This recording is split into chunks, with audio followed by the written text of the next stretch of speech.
नमस्कार विद्यार्थी मित्रांनो, अभ्यास मित्र परिवारामध्ये तुम्हा सर्वांचं स्वागत आहे। आपण या ठिकाणी जमीन महसूल धोरण याचा अभ्यास करणार आहोत।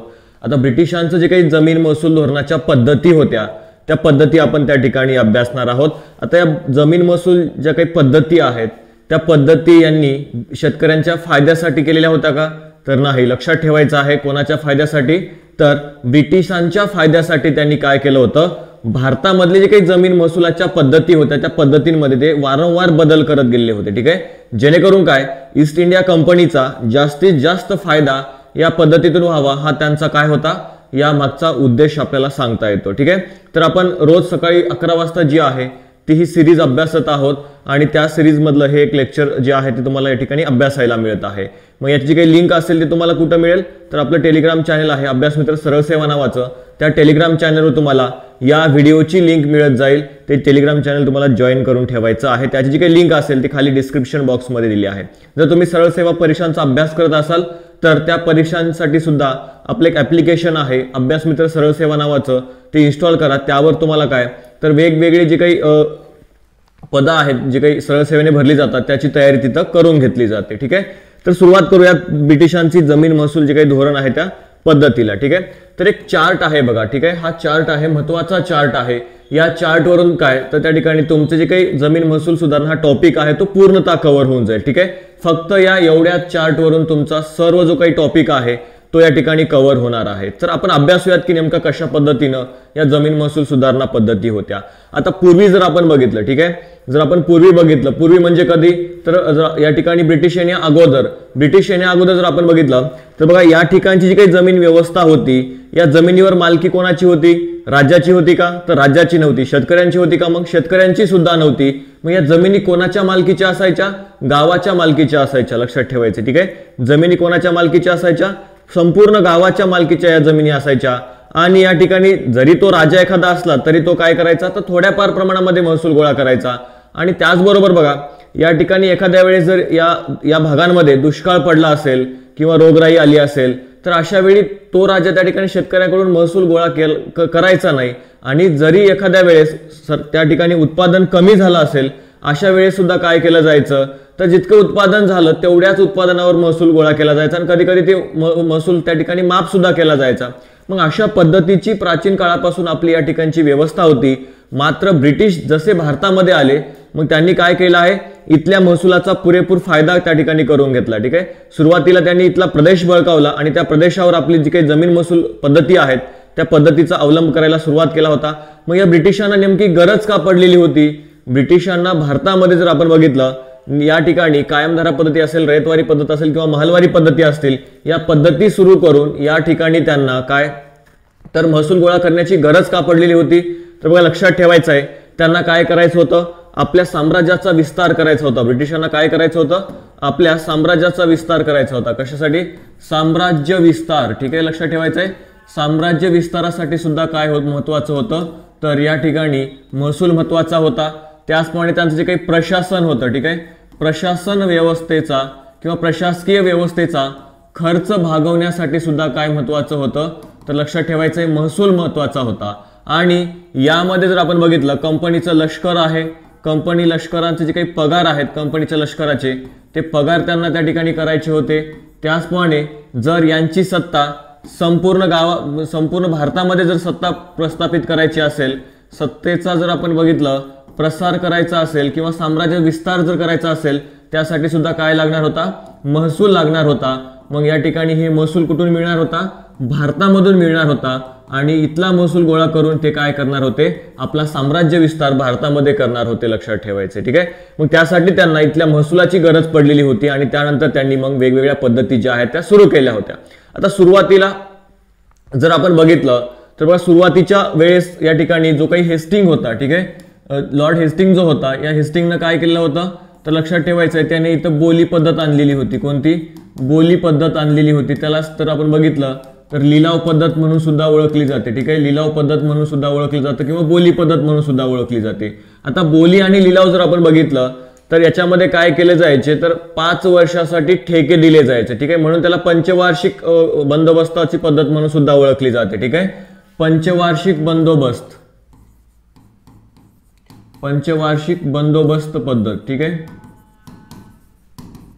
यामध्ये काय केलं जायचं तर जे काही जमीनदार होते, आता पूर्वीच्या काळामध्ये कसं होतं तर त्या ठिकाणी जमीनदार काय असायचे तर जमिनीचे मालक असायचे, मात्र कालांतराने ब्रिटिशांनी काय केलं होतं तर इथल्या जमिनीचे खरे मालक कोण आहेत तर ईस्ट इंडिया कंपनी आहे ना की जमीनदार। त्यामुळे या जमीनदारांना इथं डावलण्यात आलेलं होतं। जमीनदारांना डावलून काय केलेलं आहे बघा तर या ठिकाणी जे काही महसूल गोळा करण्याचे ठेके आहेत ते ठेकेदारांना द्यायला सुरुवात केलेली होती, ठीक आहे।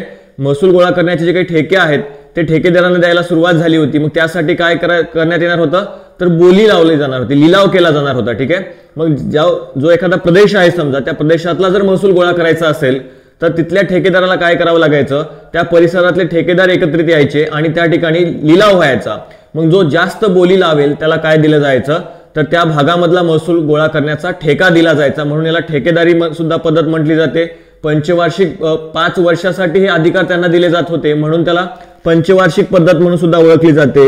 या ठिकाणी लिलाव व्हायचा, बोली लागायची, म्हणून याला लिलाव आणि बोली पद्धत सुद्धा म्हणून ओळखले जाते, ठीक आहे। आता या पंचवार्षिक पद्धतीमध्ये हे ठेकेदार सुद्धा भ्रष्टाचार करू लागले होते, म्हणून काय करण्यात आलं होतं पुढच्या काही काळामध्ये तर या ठिकाणी लक्षात ठेवायचं वार्षिक बंदोबस्ताची पद्धत, कोणती वार्षिक बंदोबस्ताची जी काही पद्धत आहे ती पुढे या हेस्टिंगने लागू केलेली होती, लक्षात ठेवा। पंचवार्षिक बंदोबस्त, वार्षिक बंदोबस्त आणि बोली आणि लिलाव हे याच्या सहाय्यात लक्षात ठेवायचं आहे, ठीक आहे। साम्राज्य विस्तार, प्रशासन व्यवस्थेचा खर्च, लष्कराचा पगार आणि सत्तेचा प्रसार यासाठी त्यांना भारतातला महसूल लागणार होता, ह्या गोष्टी तुमच्या लक्षात आल्या असतील। मग आता कालांतराने बघा ही जी काही पंचवार्षिक आहे वार्षिक बंदोबस्ताच्या पद्धती आहेत, या पद्धती जर आपण बघितल्या तर यामध्ये काय झालं होतं तर त्या ठिकाणी यामध्ये सुद्धा काही दोष होते। मग आता पुढे काही जर आपण बघितलं तर या ठिकाणी वेगवेगळे अभ्यास करण्यासाठी काही समित्या सुद्धा स्थापन करण्यात आल्या होत्या की भारतामध्ये नेमक्या कशा प्रकारे काय करता येईल तर इथं जमीन महसूल सुधारणा करता येतील किंवा कशा पद्धतीने महसूल गोळा करता येईल यासाठी काही समित्या या ठिकाणी नेमण्यात आलेल्या होत्या। मग त्या समितींच्या अभ्यासानुसार या ठिकाणी पुढच्या काळामध्ये वेगवेगळ्या पद्धती ज्या आहेत, महसूल पद्धती ज्या आहेत त्या भारतामध्ये लागू करण्यात आलेल्या होत्या, ज्यामध्ये बघा कायमधारा पद्धत आहे। कोणती कायमधारा पद्धत आहे? कायमधारा पद्धत जर आपण बघितलं तर एक समिती होती, त्या समितीचं नाव काय आहे जॉन शोर नावाची समिती आहे, ठीक आहे। जॉन शोर यांच्या अध्यक्षतेखाली काय होतं एक समिती नेमण्यात आली होती, जॉन शोर, लक्षात घ्यायचं आहे, महत्वाचं आहे नाव हे। जॉन शोर यांच्या अध्यक्षतेखाली एक समिती नेमण्यात आली होती आणि या समितीने काय केलं होतं की 10 वर्षासाठी दशवार्षिक बंदोबस्ताची जी काही पद्धत आहे ती जॉन शोरने सांगितलेली होती। मात्र कॉर्नवालिसने काय केलं आहे की ही पद्धत 10 वर्षासाठी नसून काय कायम करण्यात यावी, कशी कायम करण्यात यावी, म्हणून हिला नाव काय पडलं होतं कायमधारा पद्धती असं हिला नाव पडलेलं आहे, ठीक आहे। कायमधारा पद्धती हिला नाव पडलेलं होतं आणि या पद्धतीमध्ये जर आपण बघितलं काय होतं बघा तर त्या ठिकाणी शासन, ठीक आहे, शासन आणि शेतकरी यांच्यामध्ये कोण होतं जमीनदार असणार होते, ठीक आहे। कोण? शासन आणि शेतकरी यांच्यामध्ये जमीनदार असणार होते। मग ही जी काही कायमधारा पद्धत आहे 1793 ला ही पद्धत लागू झालेली होती। मग कोणत्या कोणत्या भागामध्ये लागू झालेली आहे परीक्षेमध्ये तुम्हाला प्रश्न विचारला जाईल, ठीक आहे। कोणत्या कोणत्या भागामध्ये? बंगाल आहे, बिहार आहे, ओडिसा आहे, बनारस आहे आणि उत्तर कर्नाटक आहे। या भागामध्ये काय होतं तर ही कायमधारा पद्धत जी आहे ती अस्तित्वात होती, या भागामध्ये लागू होती, लक्षात ठेवा। कुठे? बंगाल, बिहार, ओडिसा, बनारस आणि उत्तर कर्नाटक मध्ये। त्याचप्रमाणे प्रमाण जर आपण बघितलं तर किती एकूण 19% प्रदेशामध्ये ही कायमधारा पद्धत अस्तित्वात होती। किती टक्के? 19% प्रदेशावर कायमधारा पद्धत अस्तित्वात होती आणि ही पद्धत कोणी सुरू केली होती? कॉर्नवालिस, ठीक आहे। कोणी? कायमधारा कॉर्नवालिस, तुम्ही लक्षात ठेवू शकता, क लक्षात ठेवू शकता बघा, ठीक आहे। कॉर्नवालिसने काय केलं आहे कायमधारा पद्धत सुरू केलेली आहे जॉन शोर जी काही समिती होती त्या समितीच्या शिफारशीनुसार। मग महसुलाचं वाटप कसं होतं? शासन आणि शेतकरी यांच्यामध्ये कोण आलेलं होतं आता? जमीनदार आलेले होते, लक्षात ठेवायचे। कोण? जमीनदार। आता हे जे काही याच्या अगोदरच्या पद्धती होत्या पंचवार्षिक पद्धती किंवा जी काही बोली पद्धती वगैरे होत्या त्यामध्ये काय करण्यात आलं होतं जमीनदारांना डावलण्यात आलेलं होतं आणि ठेकेदारांना हे अधिकार देण्यात आले होते। म्हणून हा जो काही जमीनदार वर्ग होता तो ब्रिटिशांप्रती नाराज झालेला होता, म्हणून यांना खुश करण्यासाठी आता काय करण्यात आलं होतं तर यांना जमिनीचे मालकी हक्क देण्यात आले होते आणि महसूल गोळा करण्याचे अधिकार सुद्धा इथं बहाल करण्यात आलेले होते। त्यामुळे शासन आणि जमीनदार शेतकरी यांच्यामध्ये कोण आलेलं होतं? जमीनदार आलेला होता, ठीक आहे।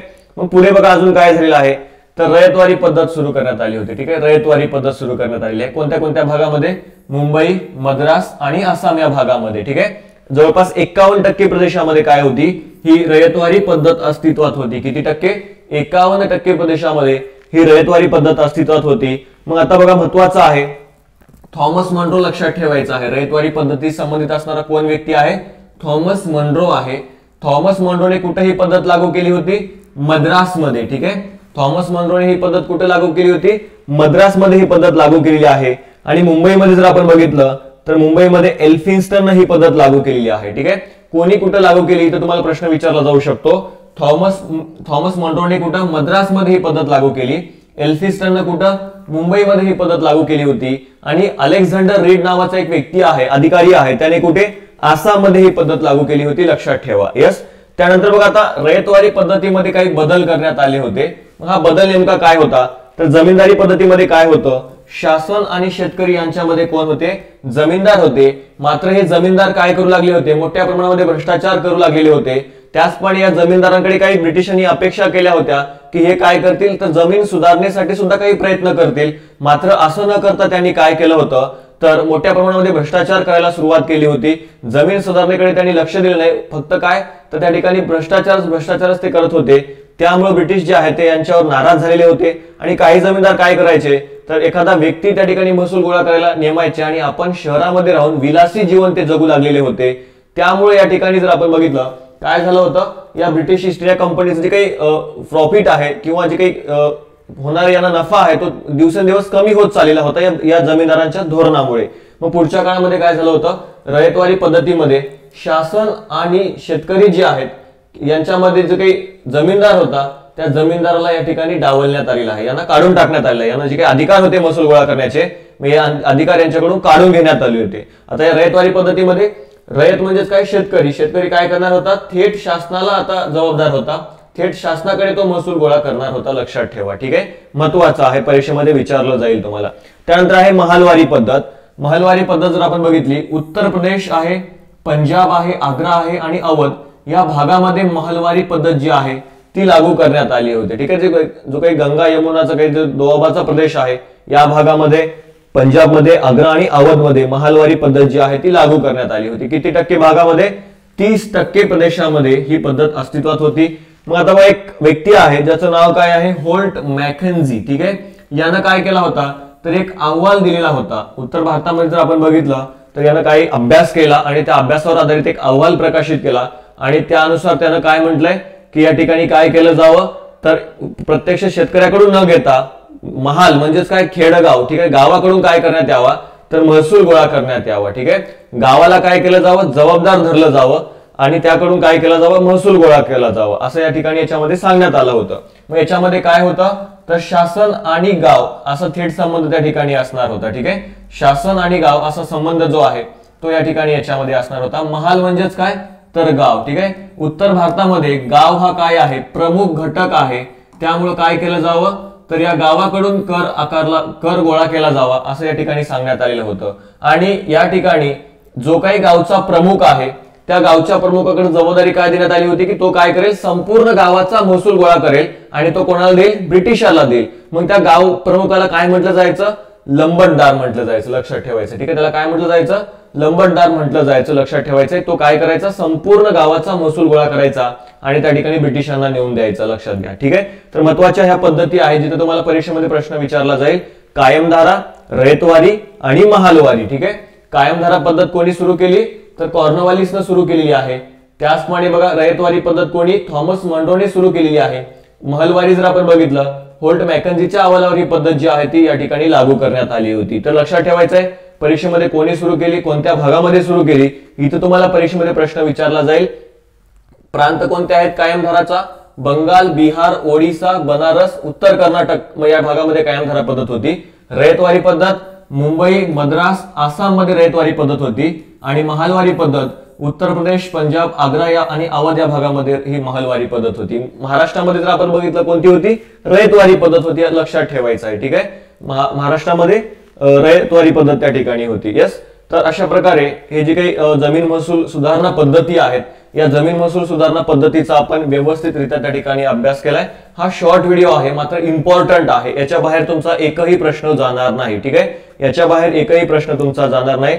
तर अशाच नवीन नवीन व्हिडिओसाठी तुम्हाला त्या ठिकाणी आपलं जे काही चॅनल आहे अभ्यास मित्र ते अभ्यास मित्र सरळ सेवा त्याला तुम्हाला त्या ठिकाणी सबस्क्राईब करून ठेवायचं आहे. त्याचप्रमाणे याचं जे काही इंस्टाग्रामवर जे काही पेज आहे किंवा जे काही चॅनल आहे त्याला सुद्धा तुम्हाला जॉईन करून ठेवायचं आहे. तिथं आपल्याला या व्हिडिओचे जे काही लिंक्स असतील तर तिथे तुम्हाला मिळत जातील. ठीक आहे, तर तुम्हाला अजून कोणत्या विषयावर त्या ठिकाणी लेक्चर्स हवे ते सुद्धा तुम्ही कमेंटमध्ये सांगू शकता.